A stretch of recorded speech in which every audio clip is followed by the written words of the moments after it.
Thanks a lot for staying tuned to this frequency, to this channel. Welcome to yet another edition of Africa Discourse. I am Wilson Marshall. Well, today it's all about armed conflicts in Africa, socio-economic and political implications. Yes, as the year started, talking about 2022, we've got a report of series of, conflicts in Africa. Nigeria is not left out. Central African Republic, they have their own issue. Libya also, they are trying to fine-tune their government and all that. You get to hear about the skirmishes. Go to Sudan, protesting here and there. Mali, of course, coming together to make plans to see how they're going to restore Mali back to democracy. Well, all these are more analysts will really talk about in course of today's installment of Africa Discourse, which is the first edition for the year. Yeah, it is for Africa Discourse. And I have Reverend Humphrey Ariga help me in the studio, political analyst, clergyman. Reverend, welcome to Africa Discourse. Appreciate your coming. Thank you very much. Happy New Year and welcome to 2022. And so very close to him, he is a lecturer, a political analyst, political affairs commentator. Join me to welcome Professor Anthony Ijewere. Welcome to Africa Discourse. It's a pleasure to be here. Right, and he is a vibrant youth among those people that impact knowledge. He's also involved in non-governmental organization trying to better humanity. And join me to welcome political analysts. God sent, and say, welcome to Africa Discourse. Thank you, Winston. My pleasure again. Happy New Year, viewers at home. Thank you. People are thinking that we need a resolution in various countries in order to forestall peace and harmony, to make sure that peace and harmony is the watchword for the growth of the economy. Politically speaking, you just name it, and otherwise conflict must be abated at all costs. Conflict must be nipped and bought at all costs. But the year 2022 came out again with series of reports about armed conflicts going on in Africa as a continent, vis-a-vis Nigeria, Central African Republic, Mali, Senegal, Sudan. You just name it, the list is just endless. How come Africans don't just want to find a way out of this? Reverend, I want to start off with you. What do you feel about this? New year, new conflict, or the old conflict refusing to be abated? Well, thank you very much. Let's believe that, or let's see that New Year does not make people new. It is the condition of the heart and the attitude of individuals. Conflict is as a result of many things. And if those issues are not resolved, conflict cannot be abated. Africa is a peculiar environment because I look at it from a long perspective of thought. First of all, there are nations of warriors in the African context, which means conquest has been a part and parcel of most of the African communal relations in the expansionist environment. Then, of course, you now have the balkanization of the African continent by Europeans, trying to scavenge the resources of Africa, dividing and then merging nations without understanding the psychological and the economic implications to the people concerned. They are concerned about how to mine the resources of Africa, and so they make people not to come together, because in unity there's strength. And once there is war, of course, you dissipate your energy and somebody takes to do it. So there is a whole lot of things. And then you also look at the issue of governance, political instability in the African nation vis-a-vis the military conquest that has happened. So when you take a lot of these things into perspective, you find that you cannot really see a semblance of peace. And that's why there's economic downturn in the African environment. Because to have economic development, you must have peace, you must have good governance, you must have stability, and then you must have ability to make the process, because development is a process. And once that process is not allowed to get to its course, then of course, maybe before we get to the other side. Yeah, talk about some other aspects. The other fact back that knowledge is important. Is it knowledge is power? The African continent is deprived of adequate knowledge. Okay. Both academically and professionally. We'll get to that. Okay. We'll get to that aspect of knowledge. Well, Prof, you heard him. He said it's a new year, but people are just the same. Yeah. Yeah. I think, well, I'm looking at it from some indicators as the probable cause of conflicts in Africa. One, there's problem of ethnicity. That is groups can come together, like what happened with South Sudan, what have you, Muslim, Christian, that is there. Then politically, where politicians in the spirit of supremacy, start fighting themselves, then they mobilize their members, and start fighting the opposition party, that is also part of conflict. Then another indicator could be inability of resources to go around. And therefore, like we observed in Tunisia some years ago, when bread was increased by just 5 naira, and there was, the whole place was in flames. Then we also have communal conflicts, between regions, could be within the country or with our neighbors.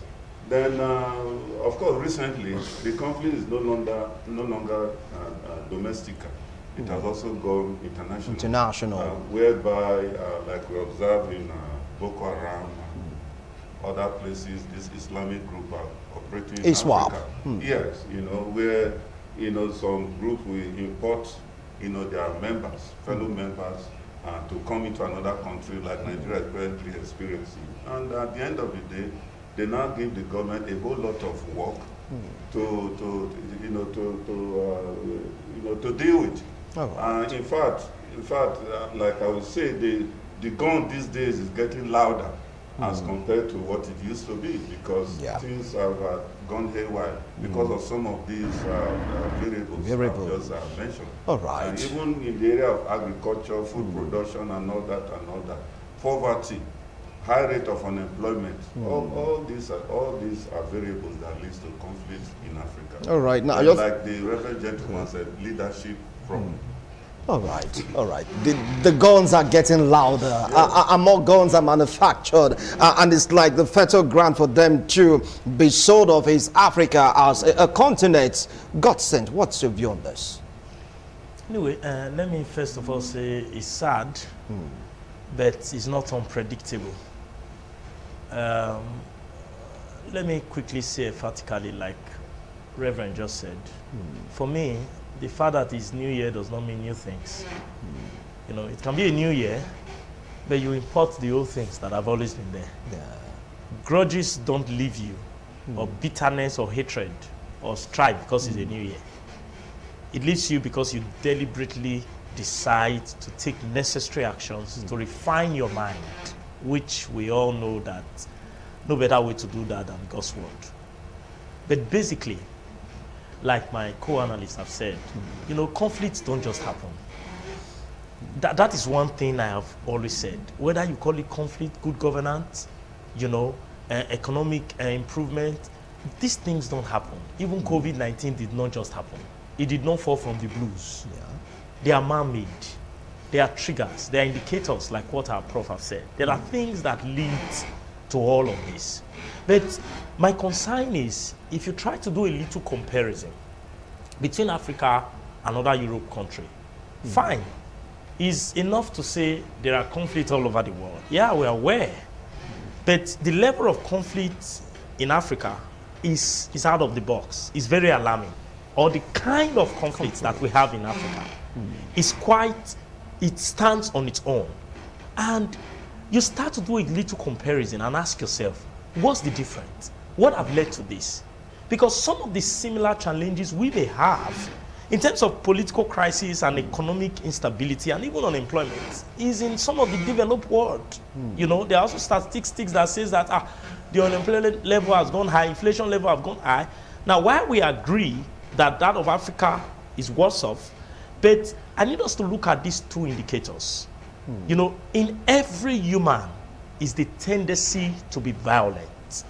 You know, in every human is the tendency to go out of box. For example, the reason why you have the Bible is to have some restraints. The reason why you have the 10 Commandments is to know your boundaries. Because even God, the supreme being, is aware that man left to himself can become anything. All right. Okay, when you look at the challenge of impunity in the African nation, you see, impunity is one of the fuel for violence. It's one of the things that encourage people. When people believe that when people believe that they can question the integrity of the system, when people see that our social justice system is not as it is written on papers, because there's a difference between having a good policy, having a good, robust judiciary intervention, and implementation. All right. So when we see in this part of the world that we can actually get illegal arms, our borders are porous, we can do whatever we want to do with the arms. We can even get engaged by government and bring out our personal arms. Okay. You know, because I had a situation recently where we start questioning some funny stuff on some kind of arms that, you know, some certain set of, you know, security apparatus started bringing out. You know, you're wondering where they get it from. Get it from. Okay, I'll come back to you, Godson. Now, it is that in some aspect of these armed conflicts, let's go to Central African Republic. You get to hear farmers are complaining. Agriculture seems to be the target. You get here, we cannot go to farm, not only in Nigeria.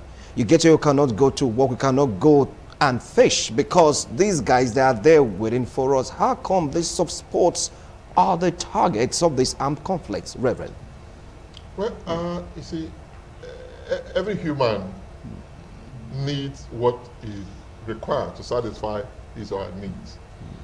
The fight between farmers and herders are two different issues. The herders need the grass, the green grass, to grow his cow. The farmer needs the ground to grow his crops. And some of those crops look like grass to the cow man. And that's competition. That's because of bad governance. Is it only in Africa that you have people rear cow? They rear cow in fact, you have more cows in Holland. You have more cows in America than you have in Africa. Yet they don't disturb each other because it is business. And every man has to do business. It's where your right stops, another man's own begins. And that's what so when you don't have good leadership, you see, things fall and rise on leadership. You know what we're talking about. Two is the fact that people do not also respect. There's so much impunity in the system that we run in Africa because those who are in leadership believe they are lords and they can change the laws at whatever time, influence the judgments of the judiciary and all. And so because there is no justice, people take laws into their hands. Take, for example, we say in Nigeria, at a point they said, if you are not a licensed individual, you can't hold gun. I'm not aware that herders were licensed to hold gun. But here, they have the more sophisticated gun than even the Nigerian police. How did it happen? Because influential people who own this environment believe that they are above the law. And because the oppressed people, you see, when my grandmother said, when you drive a goat to the wall, it turns back to fight because there's nowhere to go to. And that's why there are a lot of things happening. People have been brought to a point where they can no longer run. It's okay, let's fight. Is that death or life? You know, and that is not how governance. Laws, like my brother said, laws are made to regulate. If not, man becomes a beast. They begin to talk about survival of the fittest, which is not a good way to live. All right. So conflicts arose because those who ought to be managers of the resources and persons in the states fail to do their responsibility. All right. And once there is a failure, people take advantage of those failures and try to make themselves lords. It's like you have in some countries. there are territories that governance does not get to. So we have individual warlords that now govern those environments. Like you have in Libya, for instance, like even the part of Sambisa Forest in Nigeria is not owned by government by now. It's owned by bandits. These are warlords. The environment. So once you do not put together the kind of facility, I was asking somebody, I said, those days we used to have what we call forest guards. That guard forest. Today we don't have forest guards. Don't have them anymore. You don't have them. Okay. That's because there's a failure, a systemic failure that has emanated from lack of good leadership. Okay. That will always be a reference point for the downturn of the African country. Now, he talked about leadership. He talked about also employment, talked about policies, talked about programs, implementation, you just name it. But it's like Africa doesn't want to really shift ground. We talk about conflict resolution. It's like the more you try to quell the fire, the more the inferno rages. What are the factors responsible for this? Well, my brother, I see it boils down to leadership. You know, like we normally say, a house without foundation, expect it to collapse. Emergency contractors we have in Lagos, they put up a building that you can almost scrub your fingers on it, and the sand and the cement they will be wearing. So that's why we're not surprised some buildings are collapsing in Lagos. You see, leadership is the issue. What's the political system? How is it like? How do leaders emerge from a political party? And what is the character of the leader? What is his antecedents? You know, has he demonstrated leadership skills over the years? You know, is that the criteria that political parties normally use in their primaries? You know, to come up with a candidate that will represent the party? These are the issues. And the answer to that question is no. Because what we observe is foundation thing. What we observe is that people that comes out of a political party as their representative, you know, in most cases is for the highest bidder. The good money, the more good money you can give, then otherwise we have leaders in this country who have qualities, you know, to run this country. But do they have the political will? Do they have the financial muscle to be able to run the country, or to be able to represent a political party? And of course the answer is what? Is no.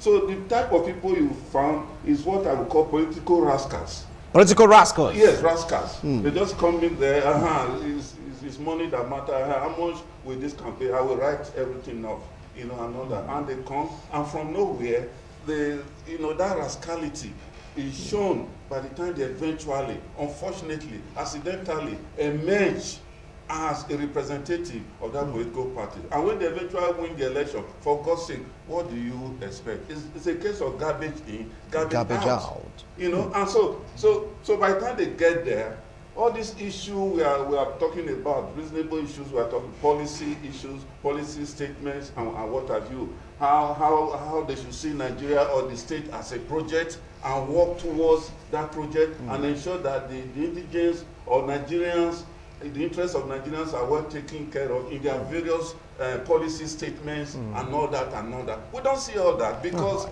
that is not why they are there. They are there to, you know, increase their bank accounts, take care of their neighbors, their side chicks, girlfriends, and family members, and that's it. We're okay.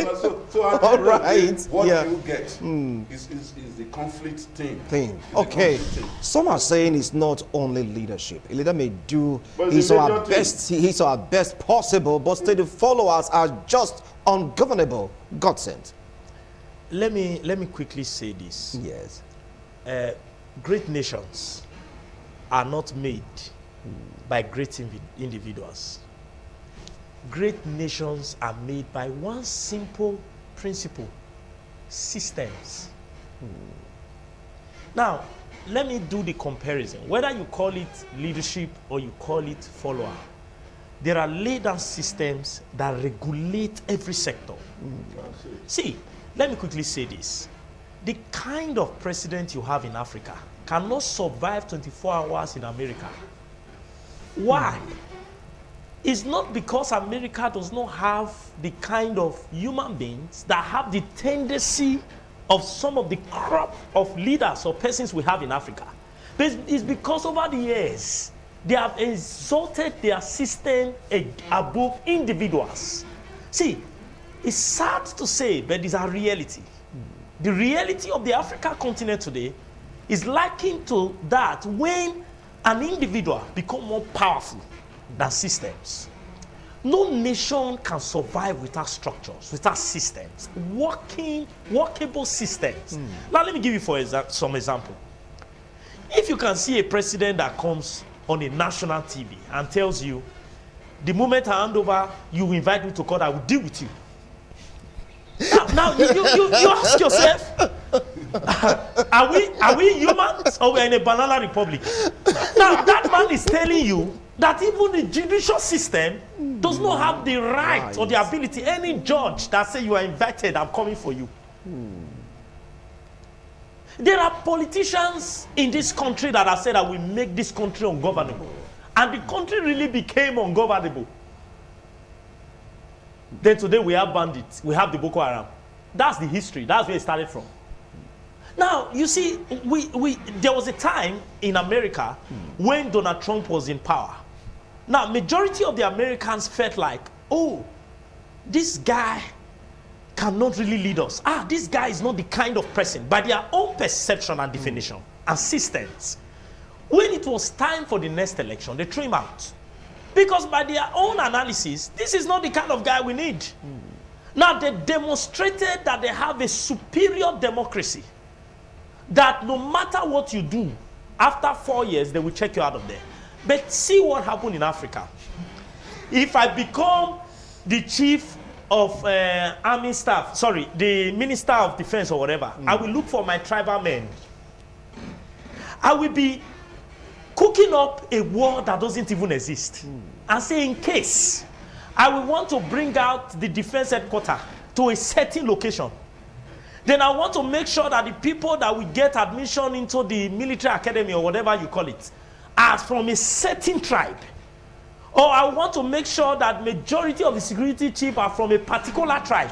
What is our interest? See, my friend, you know, sometimes when you look at the African scenario, you cannot but lament and ask God, are we cursed? Maybe Reverend is here. Maybe he can answer Reverend, that question. are we cursed in Africa? What I mean is that what we are after is quite unreasonable. All right. We exalt individuals above systems. So even when we have those systems written down, you and I know that there are individuals that are more powerful. Now look at the initiative. Let me hang up here. Look at the initiative that happened in Nigeria during the Okuta panel.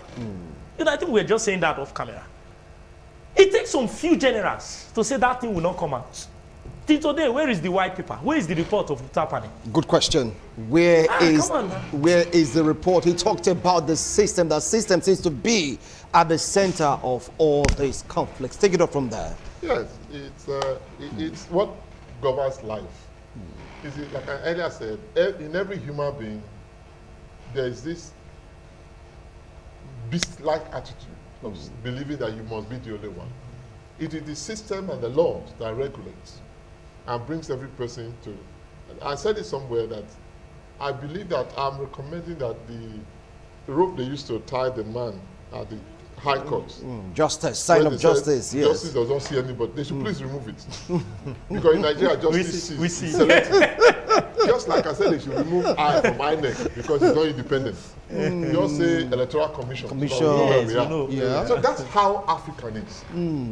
Once you become a leader, once you become a leader in Africa, you now become an emperor. Okay. You now believe that nobody, once your tenure is about to finish, you change the law. That's because those who are in the other arms do not really understand why they are there. Democracy talks about checks and balances because power corrupts. Absolute power corrupts. Absolutely. And that's how human beings behave. You know, for a president to say, and it goes through in all the African countries. I was just analyzing something to one of my friends. I said, look at Cote d'Ivoire.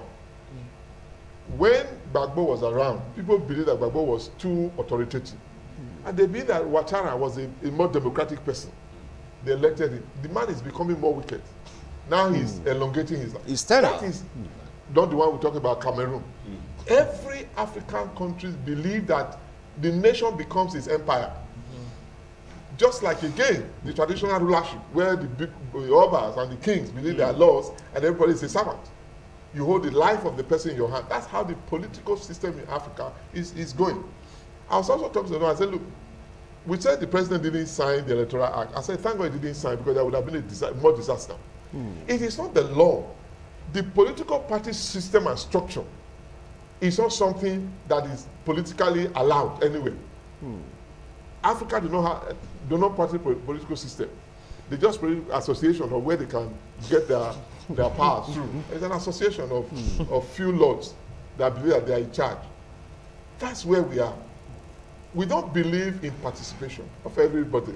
We don't believe in the quality of the human life. We believe that some people are more superior and the few. Just like they will also tell you from the north. The northerners will tell you. The Hausa Fulani believe that they are more superior than any other race. And owns the whole land. And owns the whole land. That is the problem we have in the environment. So when we put that, and like my brother was talking about America just now. Today, Donald Trump is running here and there because they are summoning him here and there. You can't summon anybody in Africa. We'll deal with you. Otherwise, we will deal with you. Your entire lineage is wiped out. Or if it dealt with, we deal with you. That's a slap on the judiciary. How do you? And that's why they come, they destroy every system. The first they do is to destroy the fourth estate of the realm. all right. Who ought to be the eye of the people, to reveal, to query. And I also was talking to someone, said, somebody asked Donald Trump a question. He felt angry and sacked the journalist from ever entering White House. The man went to court. The next day, the judge said, you must reinstate him. He has to.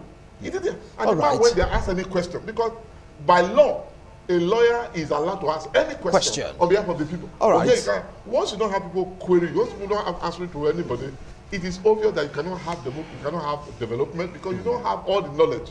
There are people with ideas and all. And two, once you don't understand that you are not a lawyer, you are a servant, the people pay you to be there. So you are answerable to them. But now the people are answerable to you. All right. And it's upside down. Upside down. Our life is there. Okay, now he talked about system, but some of the opinion that the reason why we're having this unresolved conflict in Africa is because of external influence. Some are using this to cash in on ammunition sales of gun, AK-47 explosives to test their weapons in Africa. Hence, if a conflict starts, it's difficult to curtail. It's like, a wildfire. Over to you, Prof. Well, it is funny to hear that because it's who you invite to your house that will come and visit you. And like Reverend Joy Thomas said, every person protects his interest. Like a political scientist said, he said other things can vary in a country, but national interest remains constant. So it still goes down to leadership. I tell you what, when there's a good leader, the followership moves along with the leader. It's like somebody leading sheep, a shepherd. It's where they follow. It's a simple, basic principle of life. But again, that leadership has to be guided by a very strong judiciary system where laws are obeyed, where the Constitution is respected, where the Constitution is supreme. That is the fundamental thing.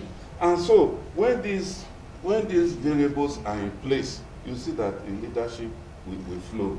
After all, the late Yaradua was a Fulani man, but there was a direction. The country had a direction, and we were moving. Because if you look at his background, he has a decent background. And so he brought that into governance. And we all saw the signs.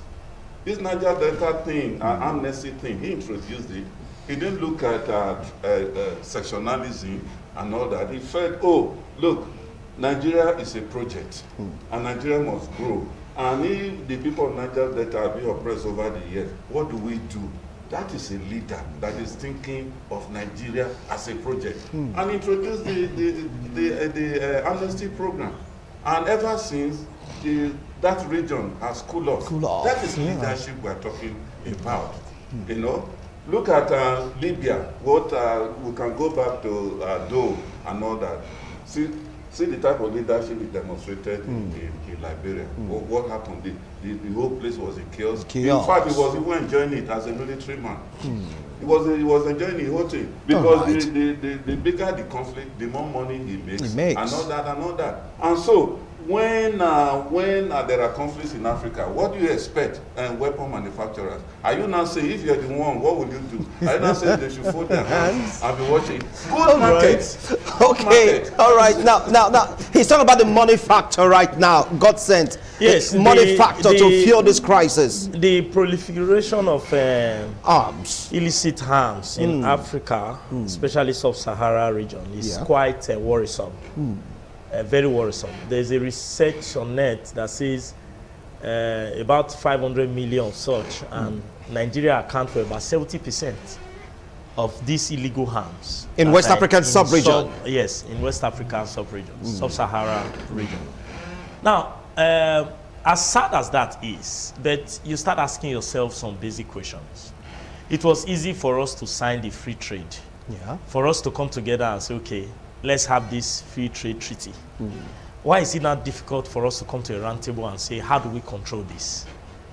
Now, do you know that Africa does not produce this ammunition? And that is an eye-opener. But yet, the circulation in Africa is alarming. They are produced by the Western world. But we have the locally made arms. Yes, we have locally made ones, but we're talking about the sophisticated ones. The one that some of the ones that these bandits or whatever are using, they are not local. You know, I mean, I think it happened in this country when a certain governor was invited and they showed them their armory, you know, by these Boko Haram people. Where are they getting it from? It's coming from somewhere. You know, it brings us, besides talking about the question of leadership, then you start looking at the integrity of our borders. You start going down to corruption. How are these weapons moving?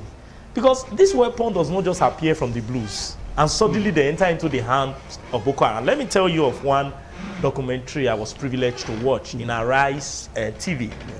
They caught one of these guys and they asked him, these Boko Haram guys, how do you get your weapon? You know what he told them? He said, it's like asking me, how do you get bread to buy? How do you get bread to buy? Bread to buy. Now, that is to tell you, that we are sitting in a keg of gunpowder. You know, everywhere there are a lot of illicit arms, and one becomes surprised when, you know, suddenly there's a proclamation that says, hey, some time ago we had a situation where it was said that all arms should be given up by a certain region. Why these people that are perpetrating evils, like for example, some of the criminal Fulani herdsmen, not necessarily every one of them, you know, they were still with their arms. They are still following the cow with their arms, with their weapons. All right. You see, so the issue is about the integrity of our borders. All right. Thank you. How porous and how secure are these borders? Thank you. So we can just go on and on, but we have to pause now because of our AFCON 2022 football enthusiasts. They are waiting, and there is a live match coming up right now. This discussion will be a continuum, but for now, we have to take a breather to allow viewers enjoy what is really happening in Cameroon. Yeah, a wonderful match. See you next time. Bye for now.